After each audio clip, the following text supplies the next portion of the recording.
I love honesty and I love being real, and I am so sick of fake shit. So for me, it's just really freeing to, this is us.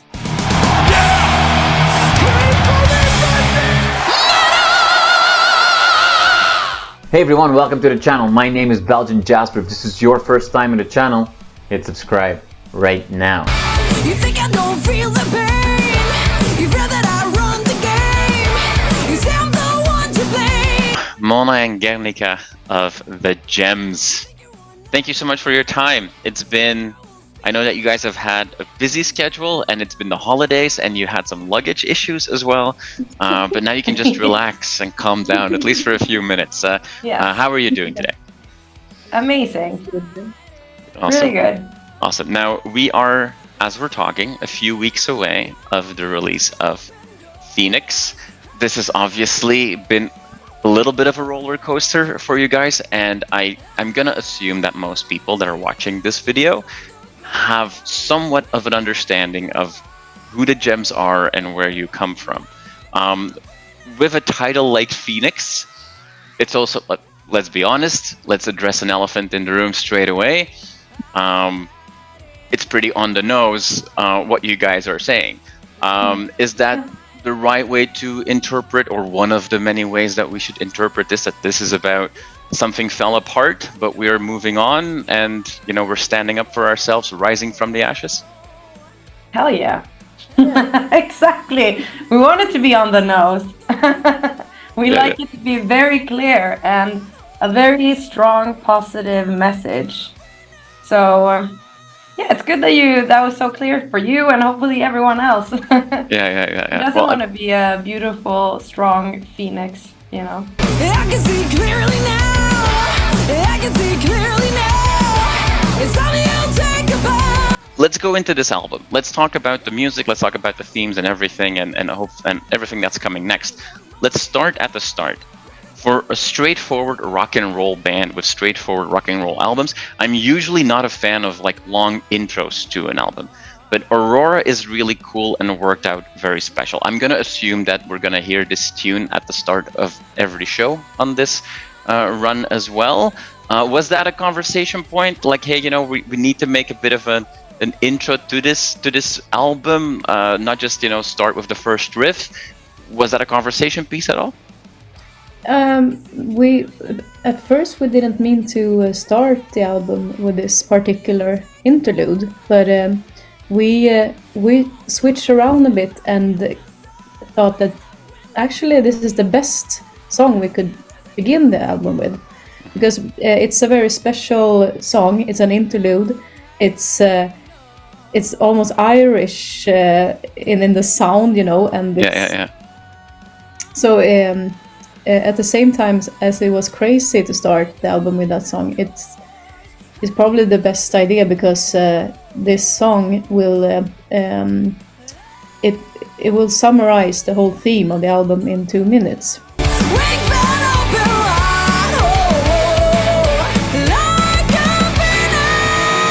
The intro also makes a statement that this is not any other rock and roll album. This one is special, right? Is that also a way to look at it? And we thought that by doing interludes, we connect back to the old time classic rock that we love, and we want to play classic rock but with a modern touch. Mm-hmm. So it's kind of cool to have the interludes back at a modern album again, because at the same time we have these 3-minute rock songs that are like modern for radio and streaming.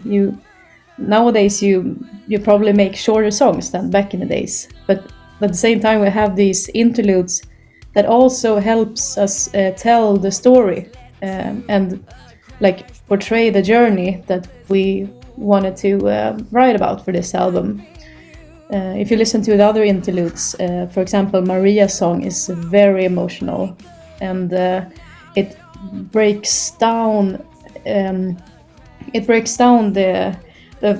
the feeling and takes you to a very sentimental place just before the big ballad of the album. So I think also that interlude helps us to tell the story and to portray the feelings we went through. When life's taking us down undiscovered path, Guernica, you are the singer in this band. You are the one saying these words, or you will be saying these words over and over again. It is, in order to rise like a phoenix, you also have to open up in a very vulnerable way. Is that a challenge? And also doing that over and over again? I think we wrote everything together, and I think that's important because we all discussed, it was our way of dealing with everything that we've been through. And I think that we managed to do it in a way that we all can stand by and be proud of, and always with like an hopeful, you know, like the light in the tunnel. Like there's always a feeling of hopefulness and like this too shall pass, like that kind of vibe. Yeah. And I think that's something that's very important that we managed to do. And for me as a singer, yeah, I definitely want to believe what I'm singing, and in this case, every single song on this album is something that I can really, you know, be honest in my performance when I sing the songs, because it's all our feelings. It's exactly what we went through and how we feel about those particular things. Yeah. So for me, it's just I love honesty and I love being real, and I am so sick of fake shit. So for me, it's just really freeing to, this is us. This is what we felt when we wrote this. You know what I mean? Like, it's just a very honest and truthful thing, and I'm excited for it. And I think it was like very, is the word cathartic, or it was really, you know, writing the songs were really helpful in getting over those feelings as well. And now it's kind of just I don't know, I'm really proud of of the way that we got to put the honesty in a still very poetic way, even though it's very on the nose sometimes. Like you said. I think we did a great job, and I love it. So for me, it's perfect. That's the kind of singer that I am. I like being clear.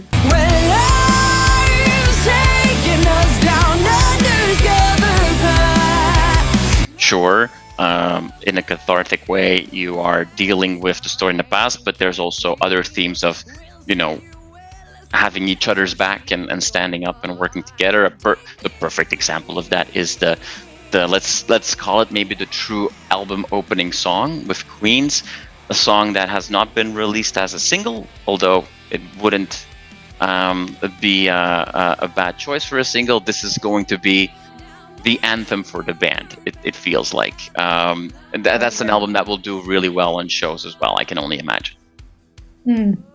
Yeah. It will actually be a single after. It will be a focus, or what do you call it? The focus track? Yeah. With the album release. So we are really excited for that one. Yeah. I was expecting that, absolutely. Now, you said, Mona, you said earlier, like, back in the days of classic rock, and you had these crazy big things with big intros. Nowadays, we don't do that anymore. Sure, if you look at the album and the track lists, or sorry, the length of the songs on your album, it's more Man on the Silver Mountain than Stargazer necessarily. However, this is not a short album. There's a lot going on. There's a lot of songs. Is that in a way also a little bit of a statement that, hey, if you're gonna see the Gems, we got enough material for a whole set, so come and see us and expect the Gems music and only the Gems music? Of course, we need we are a new band and we need a catalog of songs, so we can play them live.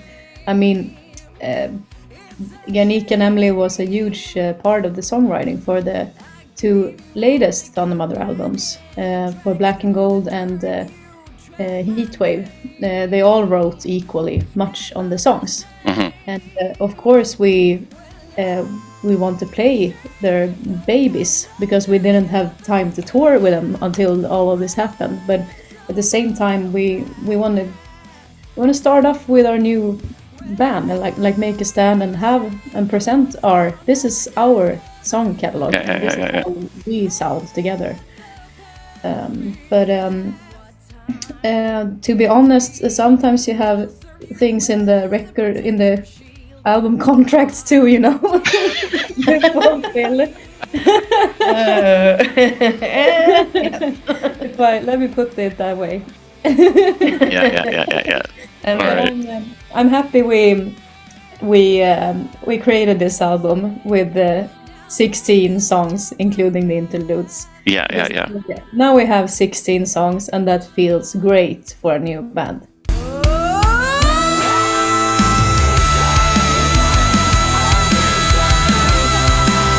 It kind of feels that it's like this could have been like a best of album of a band that's been doing it for 10 years that had 10 very different albums, if you will, right? Like there's a lot of variety in the songs, which is not always a given for rock and roll music, right? Like some of the most famous bands are bands that have 15 times the same song or a very similar song on an album. That also allows you to take this in very different ways still. Given the momentum and the energy, I would not be surprised that more than 16 songs have been thought of already, and that you might already be thinking a little bit more down the line. Are we seeing, or should we expect an evolution to some specific elements that you're showcasing, or are you always going to take this in a very, very broad way? I think we need to play together more, and this needs to evolve, and we need to process everything, I think, and be more. What do you say, Guernica? I feel we will figure out a way. We will find our specific thing.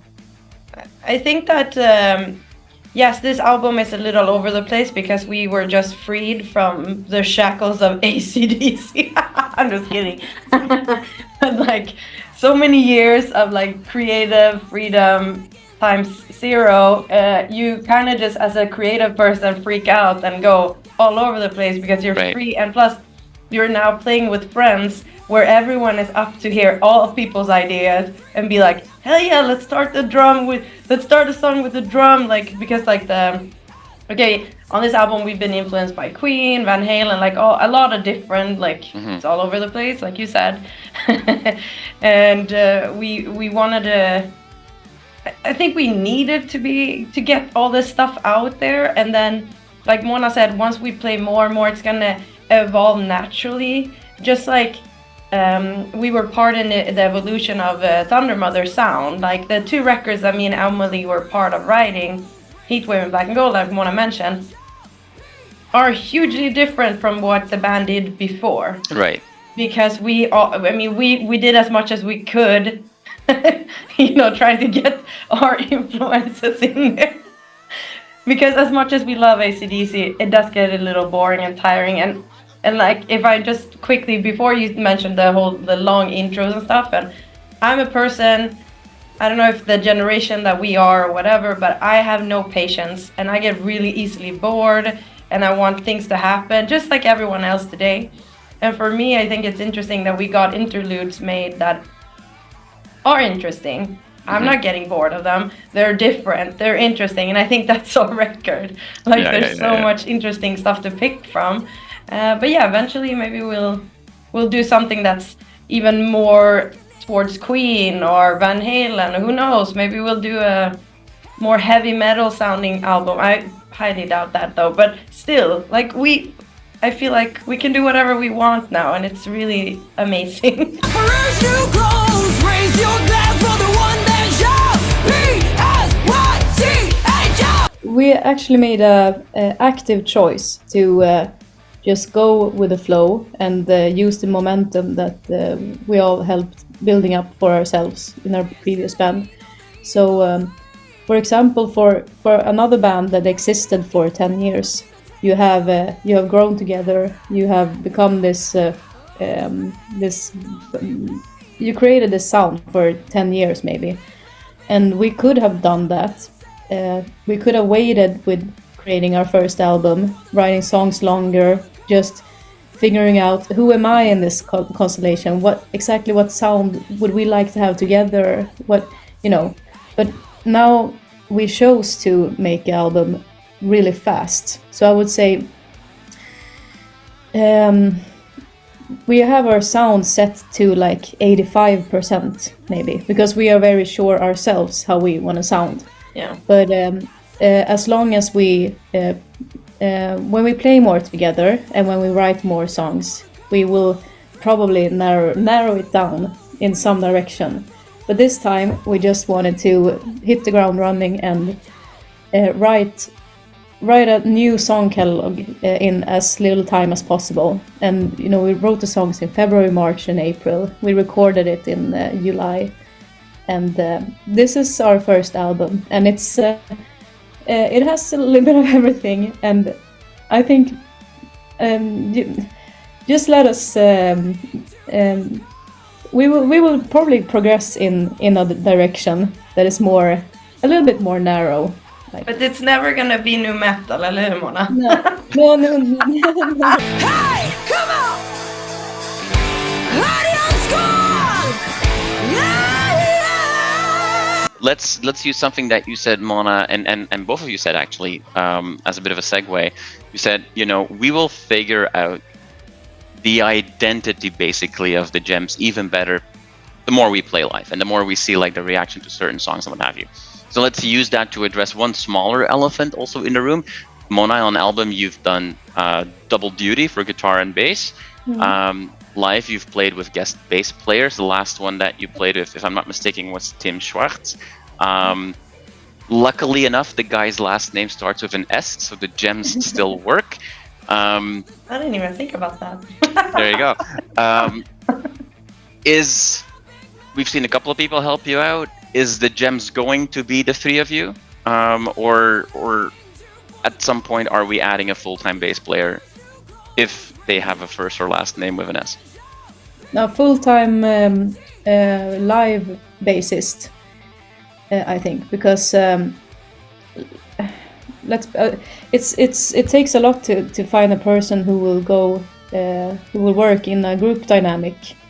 And we've been together we've been through so much together. You can swear if you want to. Don't worry about that.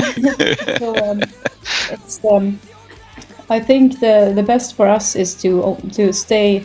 The three of us will do all the administration and be the band and do. We do the management role. We write the songs, just like Scorpions or Kiss are run by some people in the band, and the rest will be live musicians. But you will be presented as a band for the outside. I think hopefully we'll find a permanent live bass player that we can hire like full time. Awesome. But it's not many people who want to work as much for free as we do. We build this company now, like every day, every hour, just work full time with no pay for this. So Send me to the walls, I'll break out. Ricochet, out for blood. Well, first of all, Mona is a really good bassist, and she learned how to play bass to help us out in Thundermother. And when she picked up that instrument and happens to be really amazing at it, I don't see why we would have someone else come in, because then we really have our unique sound with that, us three just creating music together. And I don't see anything wrong with having just a permanent live person in the future, because I don't know, I think it would be a pretty cool, fun gig for anyone that would be up for it. Because we're nice people. We just want to, for us it's really important with honesty and, that everything is clear from the beginning. So there's not going to be any crazy expectations or blah, blah, blah. It's always going to be a good vibe. And I know it seems like people get really upset about us wanting to have it like this, even though most bands have it like this. It's just that we are extremely honest. So I think that whenever we do find our permanent bassist, hired gun or whatever, that's going to be awesome. But until then, we have different ones, and and we have an amazing one for recording. So There you go. Send me to the walls, I'll break down. Can't keep me down now. Send me to the walls, I'll So there you go, bass players out there watching this video. If you are nice and honest, send your resume to the ladies. preferably a female. And preferably a female. Another female that we want to see on stage, and we'll use it as a forced segue to a last question because we're running out of time, even though would love to talk to you guys for hours more. We obviously want to see Gemma on stage, not just on t-shirts. So can we keep our fingers crossed for that? The fans of the band know what I'm talking about. Yes or no, what should we expect in 2024? Because Thundermother was a band that played a lot live. So what can we expect from you? I'm just gonna say, like, with Thundermother, we had great learning experiences, but with that, we learned what to do and not to do. So as we say in Swedish, gör om, gör rätt. That's kind of what we're doing now, which is basically redo and do it right. And that's what we're aiming to do now. We obviously want to tour as much as possible, and it is happening, but we haven't been able to. We can't share anything just yet. But as far as Gemma, we three have different opinions about this, but I would love to have her. Like, people have already offered to be her and like dance around in the audience and stage dive and do all these crazy things that I would never do. So I think it would be awesome to have her in the future, but we've also said that we need to have the money to be able to make a proper costume, because it can be so fucking lame if she comes in like a papier-mâché type of face or something. Like, it needs to look good. Part. Yeah, Mona, you mentioned this Spinal Tap. Spinal Tap. It would be like a Stonehenge coming down. Spinal Tap moment. And the costume falls apart, and it's too We do small. not want to be fucking stone have that moment. And oh, how they danced, the little children of Stonehenge, beneath the haunted moon, for fear that daybreak might come too soon. Let's keep our fingers crossed for many announcements when you guys are ready to make them. I have a feeling we'll see you play a lot of shows and a lot of festivals, and I look forward to that, whether that is here in Europe or when I'm back in my other home in Canada. I love to see you guys in North America, and this time get your passports figured out so that you can cross the border. Awesome. Mona and Guernica, thank you so much for your time. I very much appreciate your openness and honesty. I wish we had more time. It's a very fun record, very diverse record, and I can't wait to see the reaction on that album and on the focus track Queens when it comes out. Thank you so much for having us. keep me down now. Send me to the walls, I'll break down. Can't hold me down now. You are awesome for watching this video. Click right here to see more content like it and subscribe to the channel.